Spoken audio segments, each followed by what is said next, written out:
SCGS Prelim paper for 2023, paper 1. Let's take a look at question 1. In 652,009, what does the digit 2 stand for?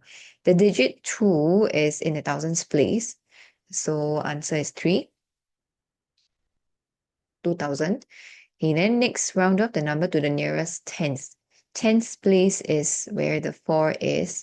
So 1 decimal place. You have to check the number behind it. It's a 5, so you have to round it up.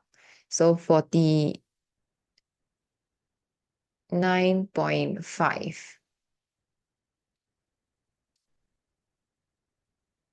Which one of the following is closest to 1? So to find the fraction that is closest to 1, right? It has the smallest difference between 1 and that fraction. So let's find how much more do we need to take away or add in order to be equals to 1. Okay, so example, 6 over 7, right? 6 over 7 is less than 1. So you need to add 1 over 7. Okay, it's what? 1/7 away. Then for 7/8, right? You have to add 1 out of 8. For 10/9, it's more than 1. So you have to take away 1/9.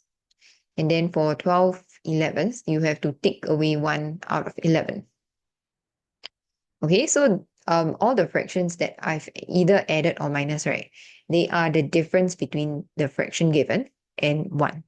So you're looking for the smallest difference. It doesn't matter whether it's plus or minus, but look for the smallest fraction. So out of all these 4 fractions, right, the smallest one is this one. Okay, so the smallest difference. Smallest difference between 12 over 11 and 1. Okay, so the answer is 4. Question 4, in the given figure, how many pairs of lines are perpendicular to each other? Now, take note that, okay, so perpendicular means 90 degrees, right? You have to use the grid to help you figure out where are all the right angles. And the thing is that the question doesn't say that it has to be within the figure, okay? So this is different from a question that asks like, how many right angles are there inside this figure? This is saying like how many pairs of perpendicular lines can you see in that in whatever that is given. So the angles can be outside of the figure as well. Okay, not necessarily on the inside. So we go okay, so here these 2 lines, right? This cuts across 3, but this cuts across 2. And so in that case, right, if they cut diagonally, but in a different number of across different number of squares, right, then they are not perpendicular. So what's perpendicular? Perpendicular will be this line and this line here. Can you see it cuts across a square like that, cuts across a square like that. So there is one right angle here. Then this for sure. Okay, this no. This one, you see this line cuts across 3 squares, whereas this line cuts like across beyond the width of 1 square. Or rather it cuts across like 1.5 square, whereas this one cuts across 3 squares. So they are not perpendicular. Okay, for this line to be perpendicular to another line, it would be like cutting across 3 squares this way. Okay, it has to cut across squares the same number of squares. Okay, then any more? So these 2 are obvious right angles, so we only have 2 right angles. This and this here, right? You cannot really tell because this line, we're not sure like at which part of the square it cuts. And also for this, okay? So there are 2 right angles. So it's not like, oh, because it looks like, so it is. No, objectively, you have to use the grid to help you figure out where are the right angles. Question 5, in the number line, which mixed number is represented by x? X is on the number line between 2 to 4. Let's find out what's right in the middle, which is a 3. So between 3 and 4, there are 1, 2, 3, 3 intervals. If there are 3 intervals, means each interval is 1/3. And x is after 2 intervals. So that's 2/3. 3 wholes and 2/3, which is number 4. Okay, so every interval it's plus 1/3. So plus 1/3 plus 1/3, 3 and 2/3. Question 6. The table below shows the number of pupils with the following math scores. Okay, so we have 85 all the way to 100, and then the number of pupils for each score is given. Prizes were given to the top 8 pupils. Gwen won a prize. What's the lowest she could have scored? Top 8 pupils means, of course, from the highest score. So you count how many of these columns will give you 8. So 1 plus 2 plus 3, that's 6, 7, 8. Okay? So here, this will give us 8. The lowest score is a 91. Anything lower than that, no prize. So the lowest that she can score is 91 in order to get the prize. So you don't start counting from the lowest. The prize is given from the highest, for the highest scorer. Okay, next. Question 7. Figure is not drawn to scale.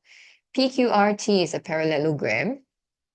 So take note, for parallelograms, you have parallel lines, opposite angles are the same. Then you have 115 degrees, 43 degrees. Find RQS. RQS. Okay, this angle marked out over here. So angles between parallel lines, right? You have a pair of parallel lines here. The angles between two parallel lines add up to 180. So what we can do to find this angle is take 180 minus 115 minus 43.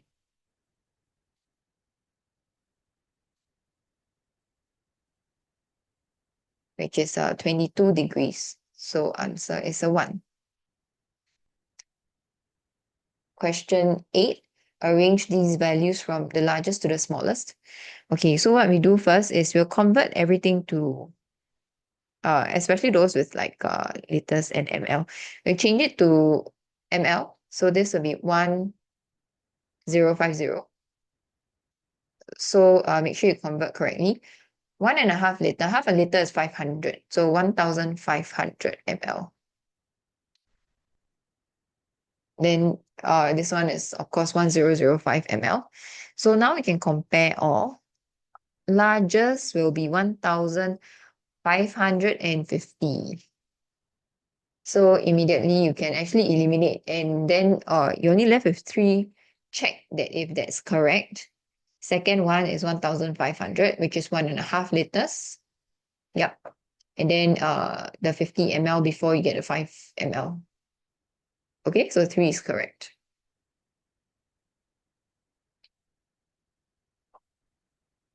Question 9. So here's a prism. Which one is a net of the prism? Okay, so let's look at every option. First one, these 2 triangles, when you fold the rectangles down, right, this part, this part here and this part here will actually overlap. So no, that's not the net. You can't have any parts overlapping. Then this one here, it's a bit weird, right? This triangle here, it's going to not gonna sit nicely along this side. So this is not as well. Then this one, no, the triangles are on the wrong side. It should have been on this side instead. And this side, okay? So if we fold this, these 2 triangles will actually overlap. So no. Last one, if you fold it down, this will go here. Fold it down, this one will come here. So then the 2 triangular flaps will go down. So 4 is the answer. So this requires you to visualize what it looks like when it's folded. Okay, question 10. Pie chart shows the mode of transport taken by P6 students to school. Half of them take the train to school. Okay, so which of the following bar graphs best represents the information in the pie chart? Now, okay, I'm going to change all to, since I have 3/20, I'm going to change all to fraction out of 20. So since half takes the train, right? Half is 10 out of 20. Car is a quarter because 90 degrees is 1/4 of the whole circle. So 1/4 is 5 out of 20. Then finally, students walking to school. This bus, car, and walk will be 10 out of 20. Okay, 10 units. Minus 3 minus 5. You're left with 2 out of 20. So now you can compare using the numerators. Those that walk to school, right, is the smallest. So actually, you don't have to look at like every piece of information when you decide, okay? So what we do is we eliminate first, okay? Let's look at train. Train is the highest. So make sure train, all showing that is the highest. So okay, nothing to eliminate. Now let's look at the smallest. Smallest one is the students that walk. So as long as you don't have the walking one as the shortest bar graph, right, then it's wrong, okay? So this one is wrong because bus and walk is equal, so no. This the walk is not the lowest, so no. Then number 4, walk also not lowest, so no. So like that, you see, we only look at 2 pieces of information, right? And then I can eliminate and get the answer already. Of course, check if this is correct. If you count the lines, right? Walk is 2, which is 2 out of 20. It corresponds, right? Bus is 3. Car is 5. Okay, then train, you count, this is 10. So it's actually the same as the units that we have. So answer 1. Okay, question 11. Total mass of Ben and Jerry is 100 kg. Jerry weighs 7.8 kg lighter than Ben. How heavy is Jerry? Okay, so we have the total and we have the difference. Jerry is lighter, okay, by 7.8 kg, and their total is 100 kg. So how to find Jerry? So by looking at this model, what you do is 100 minus 7.8, then you divide by 2, correct? So you can go by elimination. This, and also remember your order of operation will apply. So example for first one, 100 divided by 2 comes first. So do you take 100 divided by 2? No, we don't. So not 1. Second one, order of operation says that we have to do the divide first. Do I take 7.8 divided by 2? No, we should be taking away 7.8. Okay, so don't be tricked. I think a number of students would probably choose 2 if they didn't look at other options. Okay, they think that 100 minus 2, 7.8 first.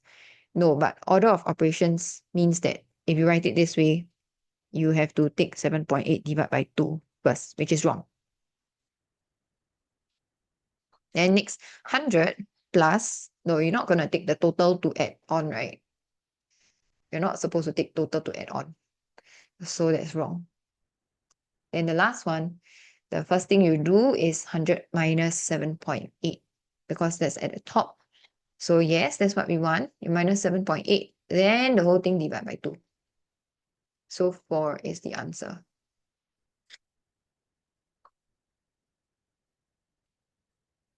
Twelve. Adam Electronics store gave a store-wide discount of 20% during its annual sale. As a member of the store, Ming Hui is entitled to an additional 10% discount on the discounted price. He bought a camera during the sale. Okay, so how much did he pay for the camera? This camera cost $2,000. There is a 20% discount during its annual sale. Okay, so if you're not a member, you get 20% discount. Let's calculate how much is that first if you're not a member. So if there's a 20% discount, means you're paying 80%. Okay, what you can do is $2,000 is 100%. So we divide by 100 to find 1%. Then we multiply by 80. Okay, I'm just doing this in one step. No calculator, so I'll just simplify from here. 20 times 80, 1600. So this is the price after the discount.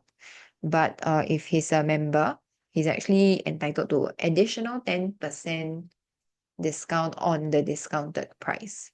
So this is the discounted price. Now this discounted price will take on a new 100%. So we take that amount, divide by 100 to find 1%. Then multiply by 90. Not 10, because if there's a 90% discount, sorry, if there's a 10% discount, you're paying 90%.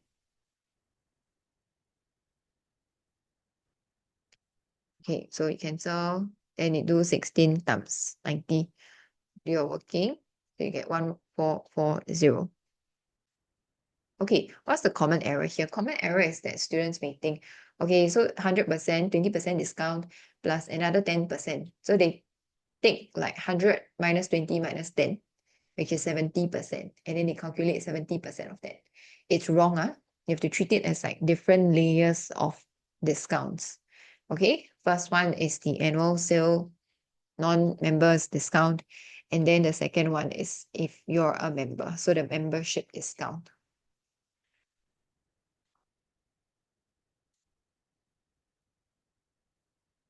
Okay, question 13. Figure shows 4 points, A, B, C, D, in a square grid.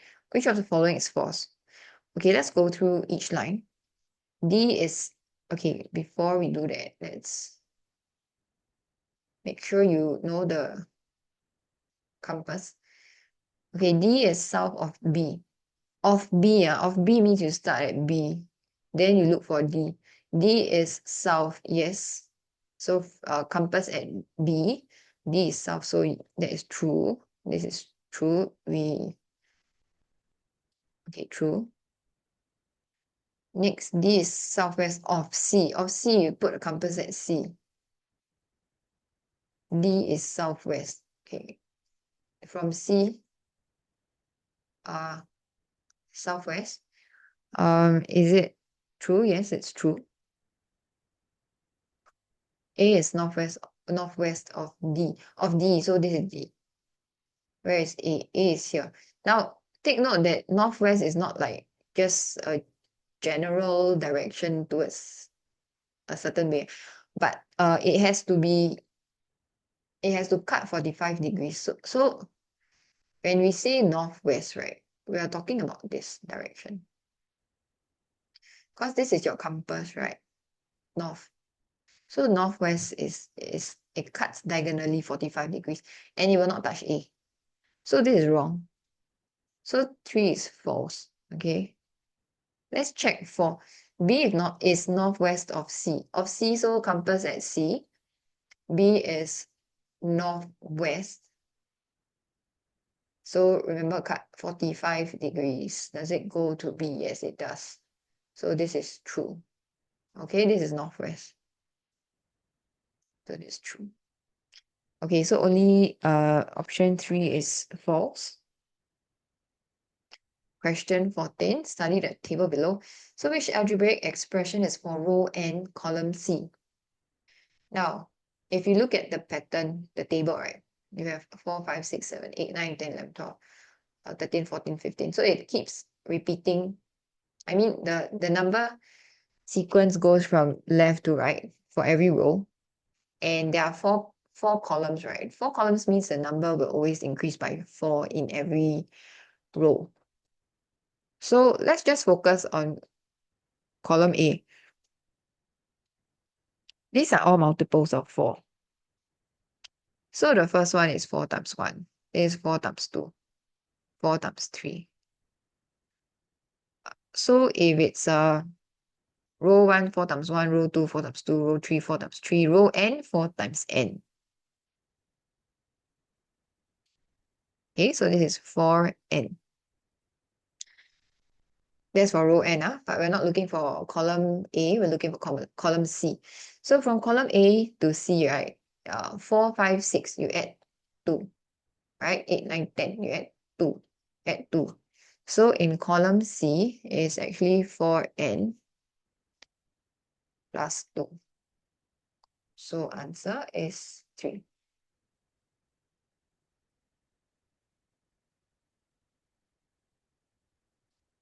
Question 15. A baker can either bake 100 big cookies or 150 small cookies using the same amount of ingredients. After baking 80 big cookies, what is the maximum number of small cookies he can bake with the remaining ingredients? Okay, so first, if he can bake either 100 big or 150 small using the same amount, right? Then I can say that they're actually equivalent.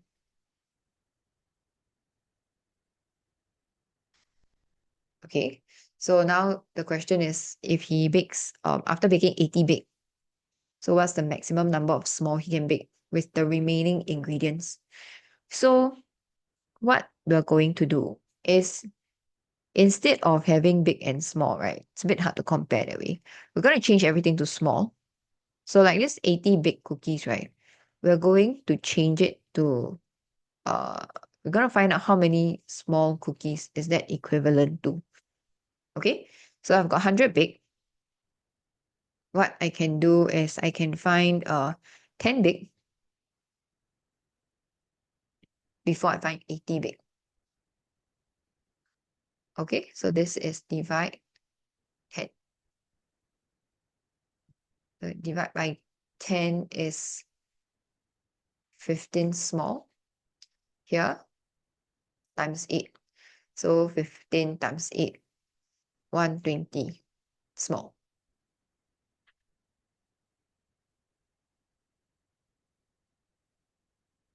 So this 80 big is actually the same as 120 small. Then remember, he can actually bake a total of, with the amount of ingredient, he can actually bake a total of 150 small. Okay, so this is 120 small. So if he can bake a total of 150, but the amount used is equivalent to 120 small, then the remaining can only bake 30 small. Okay, so answer 2. So again, this is 150 small. Then we're not going to minus 80 big, because 80 big is equivalent to 120 small. We are only comparing all those with the same size. Then you end up with 30 small. Okay, what he can make in terms of small, what he already made, and then what's left for him to make.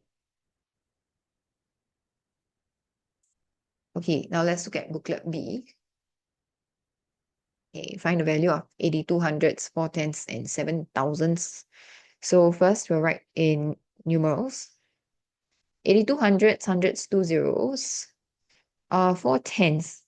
Tenths is the first decimal place, so 0.4. Thousandths is not the second, but the third decimal place, 0.007. Add them up, you get 8200.407.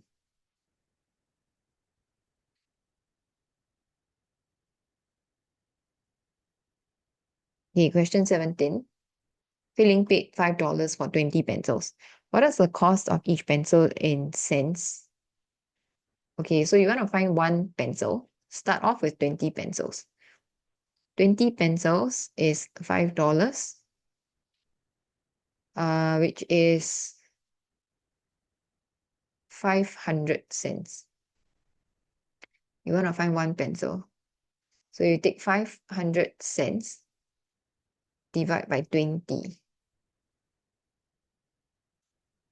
So if you want to divide by 20, you can cancel a 0. So 50 divided by 2, 25 cents.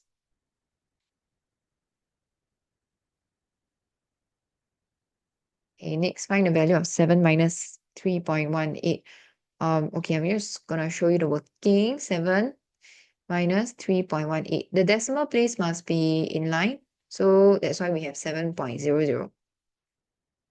Okay, then we change, we group.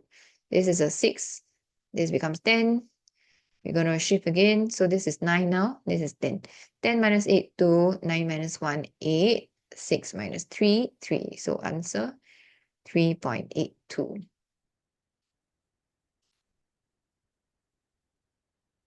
A ribbon is 148.6 meters long. It is cut into 200 equal pieces.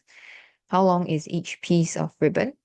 So to find each piece, we just need to divide in meters, okay? So divide by 200. Now, how do you do this without a calculator? If you want to divide by 200, you can first divide. It's the same as dividing it by 2, then divide by 100.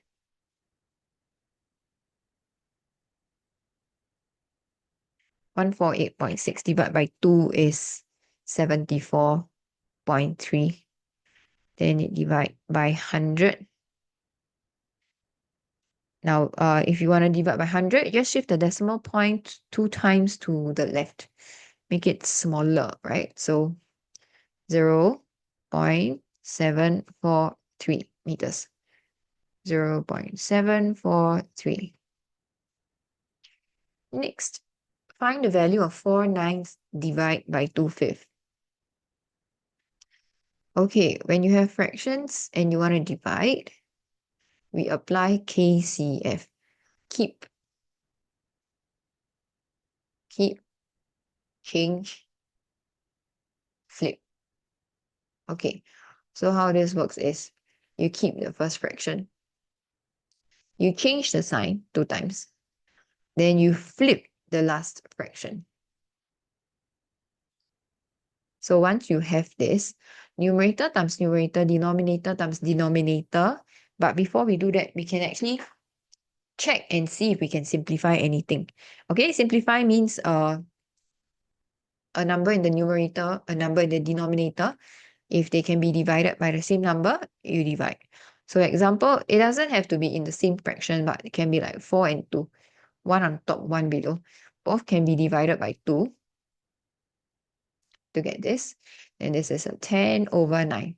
Simplest form means mixed number. So this is 1 whole and 1/9.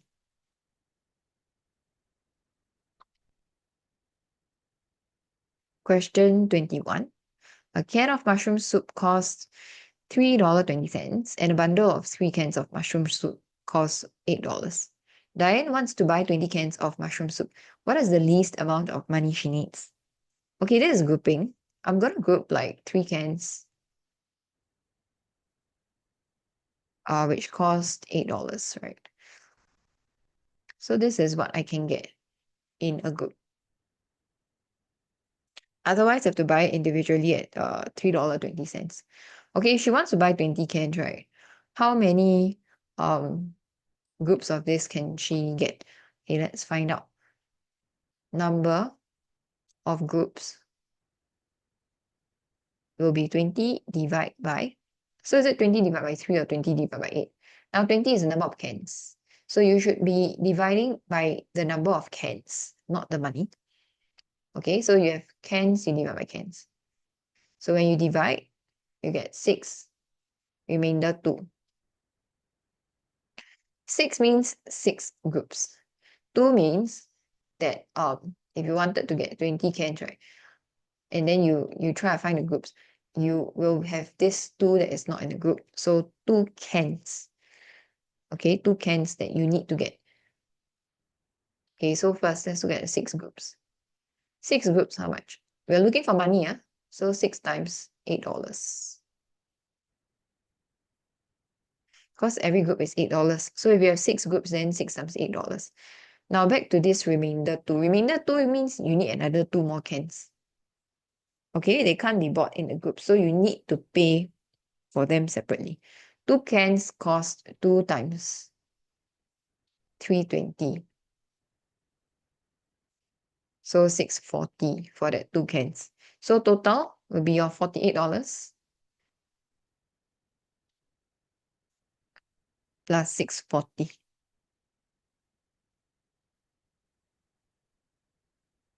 $54.40.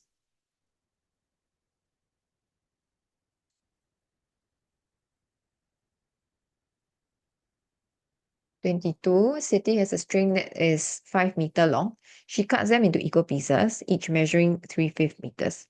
Find the length of the remaining piece of string. Express your answer in meters. Okay, so first, total length is 5 meters. Every piece is 3/5 meters. If you want to find like how many pieces, right, you would divide. Do it like how you would do if it's like whole numbers. You take the total and then you divide by the length of each piece, right? Okay, so let's do that. So don't convert to cm. This one is actually testing on fractions.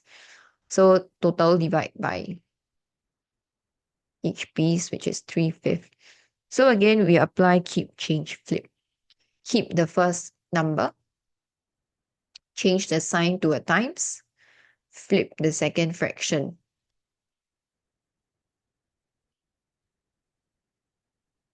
So one common error is when you have a fraction, you want to times 5.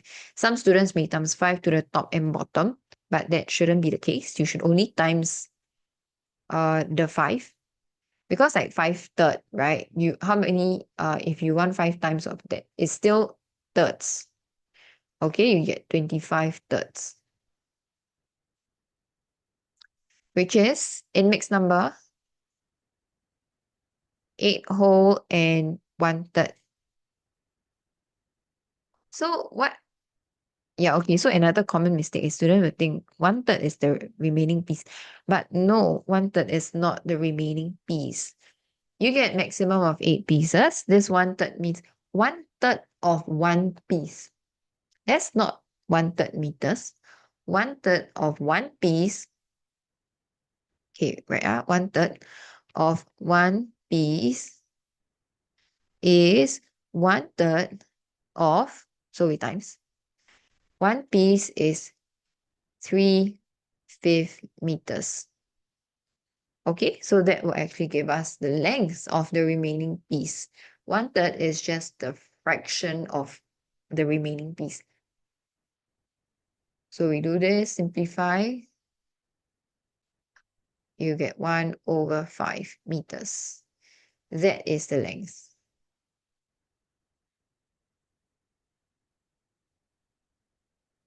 Question 23. Last month, Rachel saved $90 and spent the rest of her pocket money. If she increased her her spending by 40%, her savings would decrease by 20%. How much was her pocket money? Now take note that last month she saved 90, right? She spent the rest. So now if she decides to increase her spending, her savings would automatically decrease because you spend more means you save less, right? So take note that the total amount in this case doesn't change. So what we know is that the amount that she increased her spending by, right, is actually the same amount that her savings decreased by. So 40% of her spending, which is the increase, is so the amount, like 40% of her spending, right, in the dollar value, has to be the same as the 20% of her savings. Okay? Because the increase in the dollar value must be the same as the decrease, right, for the total to be the same. So that's how I know that they are equal. This is equal. Okay, so this is actually equivalent proportion. In equivalent proportion, you have like a fraction of something goes to a fraction of something. So I'm going to change this percentage into fraction. 40% is 40/100. So 40/100 of the spending is actually equal to 20/100 of the savings. To make it simpler, we simplify. Okay, always simplify. 40/100 is 2/5. 2/5 of the spending is equal to 1/5 of the savings. For equivalent proportion, always make numerator the same. Numerator here is 2, here is 1. You have to change this fraction. So that becomes 2/10. Okay, so this remains 2/5. This becomes 2/10.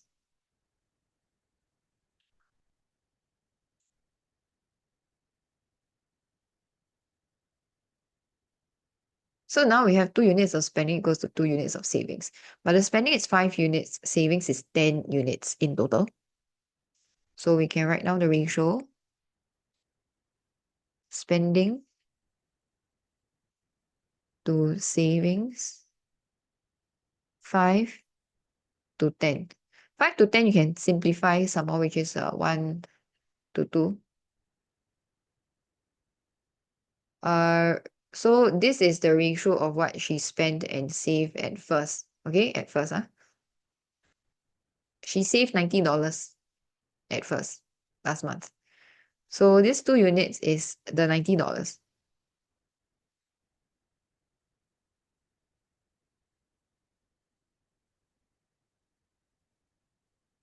We're trying to find her pocket money.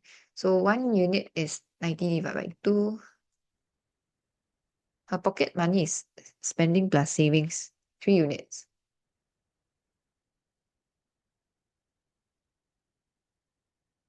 Which is 135. So answer $135.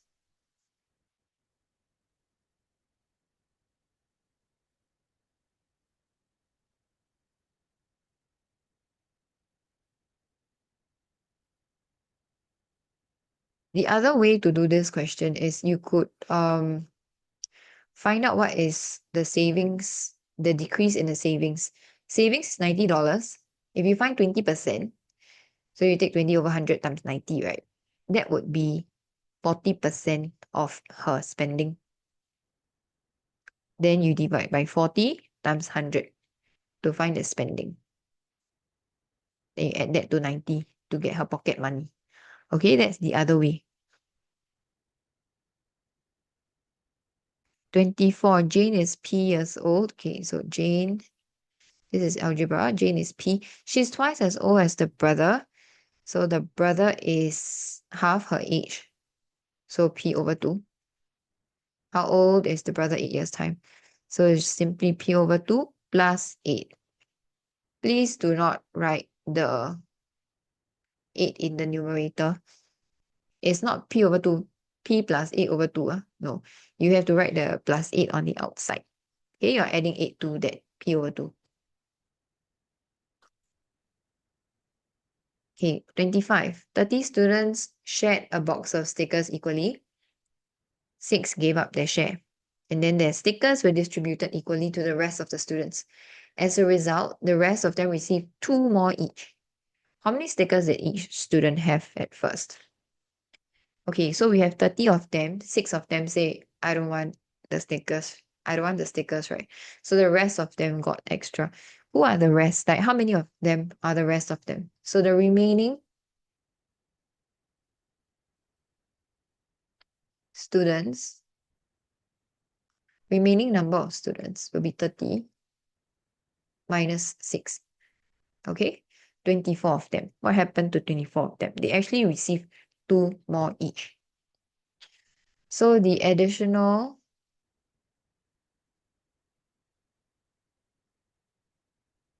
stickers will be 24 of them each receive 2, so 24 times 2, which is 48. Now, then you need to ask, where did this 48 come from? How come they got extra stickers? This 48 actually came from the 6 that gave up, right? So this 48 from the 6 students. Now, the question asks how many stickers did each have at first. So if this 48 actually came from the 6, then each of them at first would be 48 divided by 6, which is 8. So each student is supposed to get 8 stickers at first.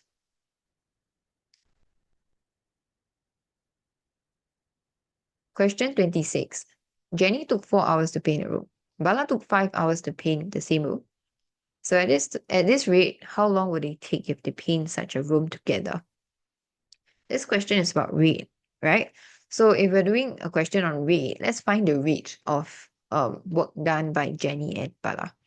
So for Jenny, rate is work done per unit time, right? So in this case, the time is 1 hour. So Jenny, per hour, 1 hour, how much can she paint? Instead of painting the whole room, which she'll have to take 4 hours for, if she's only given 1 hour, she will actually paint 1/4 of the room. So for Bala, if he has to take 5 hours to paint the whole room, right? In 1 hour, he can only paint 1/5 of the room. Okay, so that is their rates. Now they both paint together. So we'll combine the rate. Okay, so together in 1 hour, they can complete 1/5 and 1/4.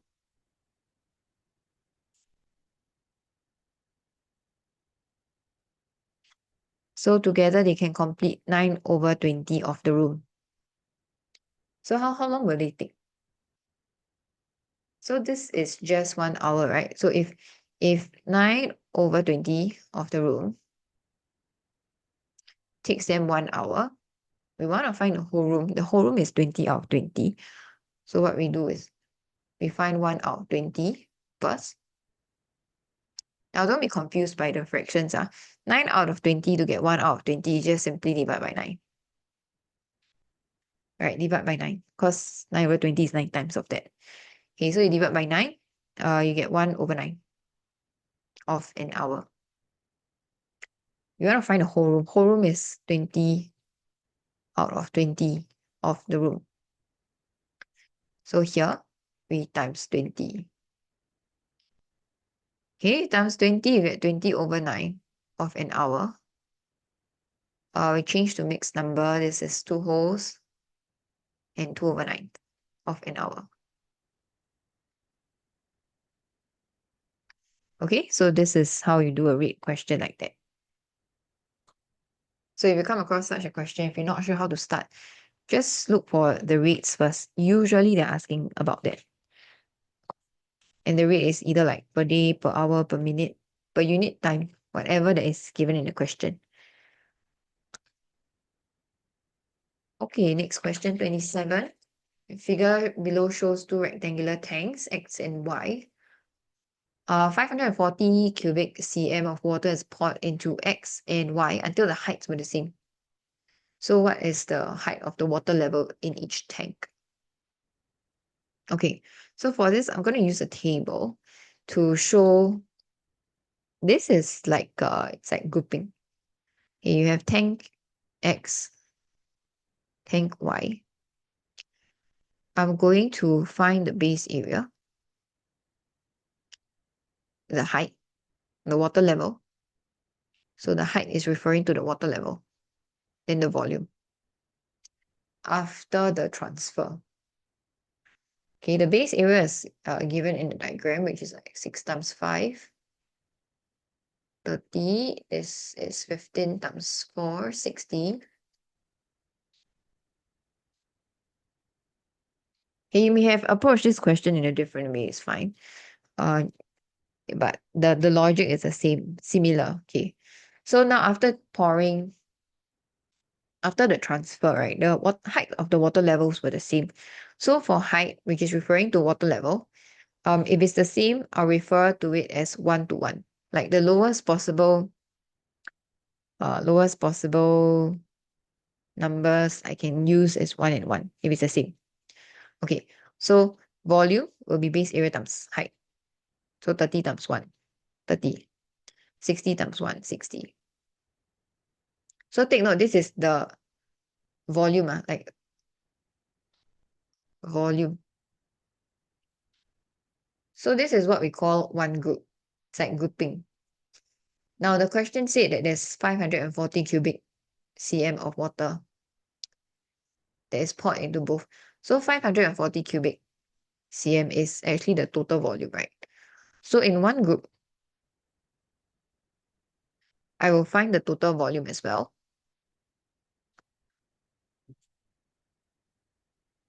Which is 90 cubic cm. If there's a total of 540 cubic cm, how many groups are there?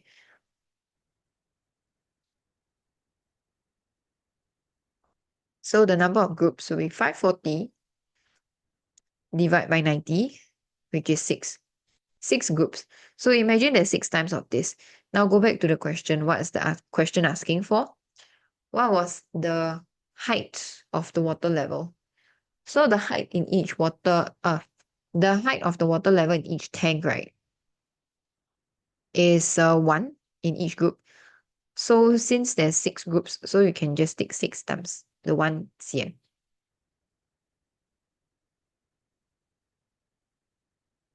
So answer 6 cm.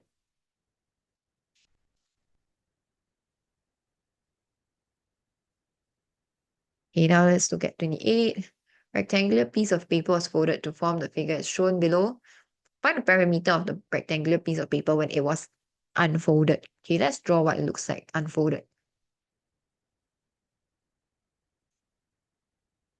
Okay, of course, use a ruler for this.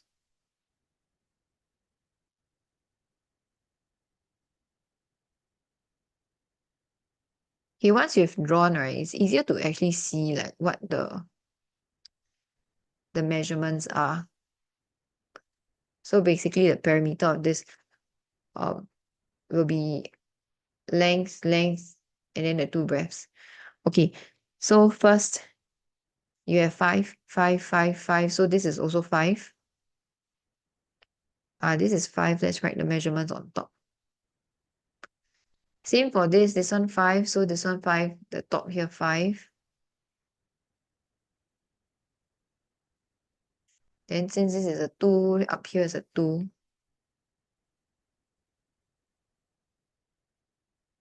And you know this side, right, is actually the breadth of the rectangular piece of paper. So here is a 2.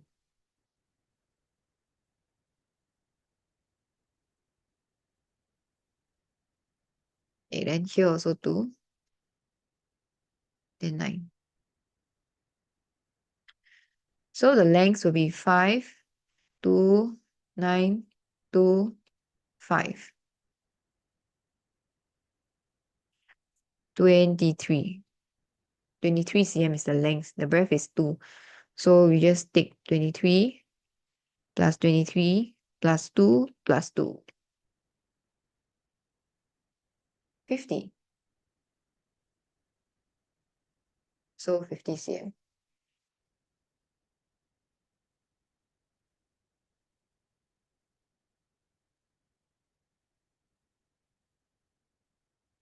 Okay, 29. Thomas and Siti had cookies in the ratio 3:7. After Thomas bought another 42 cookies and Siti ate 18 cookies of her own, they had an equal number of cookies left. How many cookies did Siti have at first? Okay, so you can actually do this using before, change, after. So like ratio and then the arrow, what's the change, and then the ratio in the end, right? But you end up with units and parts if you do that way. So a tip for this is if you either start with equal or end off with equal, right? You can use model and usually it's easier to see. So for this, they ended off with equal. So I'm going to use ratio. Thomas and Siti. Thomas is 3 units. Siti is 7 units. Okay, this is at first. Then Thomas bought another 42 cookies. At this point, don't draw arrow and then write 42. Use the same model. So Thomas is supposed to add. We're going to use dotted lines to add 42. For Siti, we need to remove 18. And then take note that you are supposed to end up with equal for both. Okay, so for Thomas, we add 42. Where does it end? Doesn't really matter as long as it's still shorter than Siti. Then for Siti is 18. Okay. So this part here will be 18. Okay, so if you look at the model, you have 42 and 18. 42 plus 18 can actually give you 4 units. So you can find 4 units.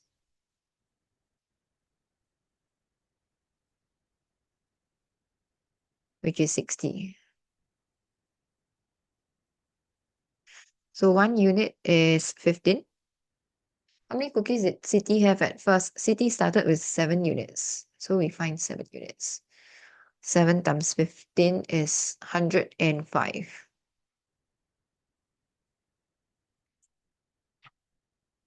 Okay, last question. Ben and Joel have $288 altogether. 1/4 of Ben's money is $18 more than 1/5 of Joel's money. How much does Joel have? Okay, so we use model. How do we show this? 1/4 of Ben is $18 more than 1/5 of Joel. So basically 1 unit of Ben is more than 1 unit of Joel. Ben and Joel. So Ben, 1/4 of Ben is more. Okay, so 1 unit of Ben has to be more than Joel's 1 unit by $18. And this is only 1/4 of Ben, so we're gonna like do the same thing but 4 times of that.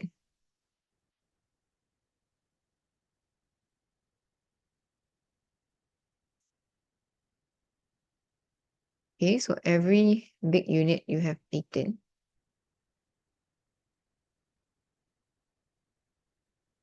Then for Joel, 1/5 of Joel's money. So this is actually 1/5 only. You need like 5 units. So 2, 3, 4, 5. Altogether, 288. So what we can do is to remove all the 18s. Everything else, other than 18, everything else are units, equal units. So 18 times 4, 72. How many units? 5, 6, 7, 8, 9. 9 units. Is 288 minus 72. 216. So 1 unit is 216 divided by 9, which is 24. Question, how much does Joel have? Joel has 5 units.